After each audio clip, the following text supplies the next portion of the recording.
The studio felt different the moment Leonardo DiCaprio's name appeared on the guest list that morning. A kind of sharpened awareness settled over everyone. The producers moved quicker, the audience coordinator double-checked every seat, and even the stagehands straightened up when they heard he was already in the building. Leonardo DiCaprio didn't do daytime TV often. When he did, the world paid attention. And today, the view was brimming with the kind of energy that said everyone expected fireworks, but no one expected how explosive they would be. Backstage, Leonardo adjusted the collar of his dark jacket, not out of vanity but habit. His assistant handed him a water bottle and murmured something about the order of questions, but he wasn't really listening. His focus was on the documentary, his passion project. Months of travel, interviews, and research rolled into one urgent, emotional message about the planet's tipping point. He wasn't here to flirt, joke, or talk about his dating life. He was here to sound the alarm. A production assistant signaled him. "You're on in 30. He nodded, exhaled once, rolled his shoulders, and stepped toward the curtain. The crowd's roar pulsed through the floor beneath him, an unmistakable vibration you could feel in your ribs. He waited for his cue, adjusting his breathing the way he always did before stepping into high-pressure environments. Strangely enough, talk shows always made him more nervous than movie premieres. The music swelled, the hosts turned toward the entrance, and Leonardo stepped onto the stage. The audience erupted. A wall of applause hit him, enthusiastic and unrestrained. Some people stood, some cheered, a few shouted his name. Leonardo gave a small wave, subdued but genuine, and took his seat. Sarah leaned in immediately, smiling warmly. "Leonardo DiCaprio, everyone, Academy Award winner, activist, producer, thank you for being here." "Thanks for having me," he said, voice even and steady. Sonny followed up with a thoughtful compliment about his documentary's emotional impact, how it reframed the climate discussion through personal stories. Leonardo nodded appreciatively, the tension in his shoulders loosening. This was why he'd agreed to come. Even Alyssa, often cautious with guests, chimed in to praise his decades-long advocacy.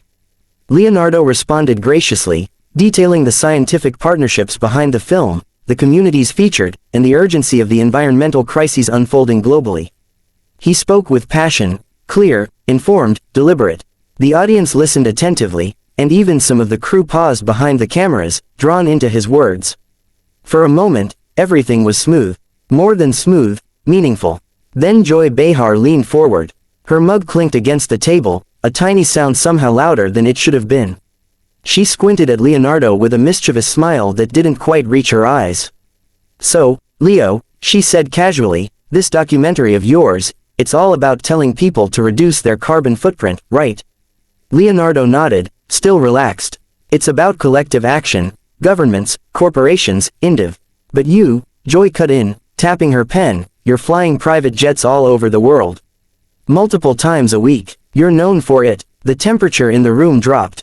Sarah's smile flickered. Sonny inhaled sharply. Alyssa's hand froze halfway to her coffee cup. Leonardo's expression didn't fall immediately, it shifted gradually.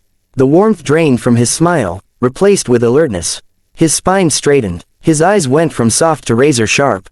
Joy continued, oblivious to, or ignoring, the tension she'd just detonated. "Don't you think it's a little hypocritical to lecture everyone else on climate change?" she said with exaggerated air quotes, "when you're living a lifestyle that's basically the opposite of sustainable." A collective gasp rippled through the audience. Even the camera operators shot each other looks. Leonardo breathed once, slowly. When he spoke, his voice was calm, but there was steel in it. "Joy, that's a talking point people throw around without knowing the facts." "Oh, I think people know," she replied with a smirk. He tilted his head, studying her. "No, they don't." The room held its breath. "I spend millions every year funding conservation efforts, renewable energy, ecosystem restoration, and research programs. I've been doing that since I was in my 20s, he said. His tone was measured, but his eyes blazed with controlled fire. "When I travel, my emissions are offset through accredited programs. Every single one of my productions is carbon neutral. I work with scientists, activists, and policymakers across the world. So questioning my dedication to this issue," he leaned in slightly, not aggressively but with unmistakable authority. "That's lazy." The audience erupted, some in applause, others in shock. Joy blinked, thrown off for a moment before recovering. "Hey, I'm just saying what people say online. Leonardo's lips tightened. Maybe you should focus on what's true instead of what trolls post for clicks.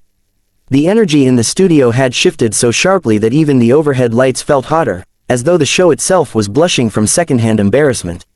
Leonardo DiCaprio sat stiffly in his chair, one foot tapping against the floor, his jaw tight enough to crack. Joy Behar, however, was already leaning forward again, sensing the moment slipping from her control, and desperate, maybe even reckless enough, to lunge for it one more time. "So you're telling me," she said, her voice low, cutting, "that you've never thought all your activism might be performative? That maybe, just maybe, you like the applause a little more than the cause?" The audience reacted instantly with a rippling gasp. Even the co-hosts looked at her with startled eyes. Sunny Hostin blinked hard. Sarah Haynes slowly closed the notepad in her lap. Whoopi Goldberg's eyebrows shot up so far they nearly disappeared into her bangs. Leonardo turned his head toward Joy slowly, as if giving her one chance, one blessed, merciful opportunity, to take the words back. She didn't. She tilted her chin up instead. He exhaled once, a short, controlled breath, then spoke quietly. "Joy," he said, "you can question my politics, my performances, my dating history, everyone else does. But don't ever question the causes I fight for. Not here, not anywhere." He leaned forward, elbows on his knees, locking eyes with her. "I don't need applause for environmental work. I've been doing it long before social media. Long before it was popular. I donate millions without press releases. I fund projects no one hears about." He lifted a hand slightly. "And I don't parade around talking about it unless I have to. Because the planet doesn't care about applause. It cares about action." The room was so quiet the cameras could have captured a pin drop hitting the carpet. Joy opened her mouth, but he didn't let her get the interruption in this time. "You want to know what performative activism looks like?" Leo continued. "It looks like reducing real issues to soundbites for ratings. It looks like dismissing environmental collapse as a political argument instead of the global emergency it is. It looks like treating every guest on this show as a punching bag so you can get a viral clip." Joy recoiled as though he'd slapped her. For once, she had no quick retort. Whoopi cleared her throat. "Okay, let's just take a breath." "No," Leonardo said calmly but firmly, "because I'm tired. I'm tired of people like Joy acting like caring about the world is some sort of vanity project. I'm tired of the cynicism." He gestured toward the audience, the cameras, the crew. "Everyone in this room will be affected by the climate crisis. You, your kids, their kids. And if someone uses their platform to talk about it, you dismiss them as pretentious. Out of touch, performative." Joy finally snapped back. "Oh come on. Don't lecture me. People have real problems. Paying bills, feeding their families. They don't need a movie star telling them the world is ending. That's exactly why we talk about it." He shot back. "Because the people with the least resources will suffer first. And because the people with the most power need to step up. Including me. Including anyone with a voice loud enough to reach past the noise." His words landed with heavy finality, and for a long moment, nobody spoke. Even the camera operators seemed frozen in their tracks. Joy crossed her arms, chin raised stubbornly, but the color in her cheeks betrayed her. She knew she had pushed too far, and now she was struggling, not to win, but to avoid looking like she had lost. Tom Cruise, seated beside Leonardo and clearly wishing he could teleport anywhere else, muttered under his breath, "This is more intense than any stunt I've done." The audience laughed nervously. Joy seized on the shift, trying to regain her footing. "All right, look, Leo, maybe I came at you a little hard. But this is the view. We debate. That's the point." "No," Leo said softly. "Debate is respectful. Debate is curiosity. What you did was an attack. And if you attack people who are actually trying, even imperfectly, to create change, then guess what happens? Fewer people speak up. Fewer people try, because they don't want to be mocked on national television." Joy swallowed. The studio temperature seemed to drop. Her voice when she answered lacked its earlier swagger. Maybe I misjudged my tone."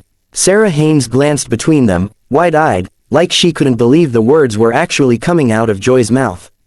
But Leonardo wasn't finished. "Joy, you've been on television for decades. You've shaped conversations in this country. You know your influence. So yes, I expect better of you."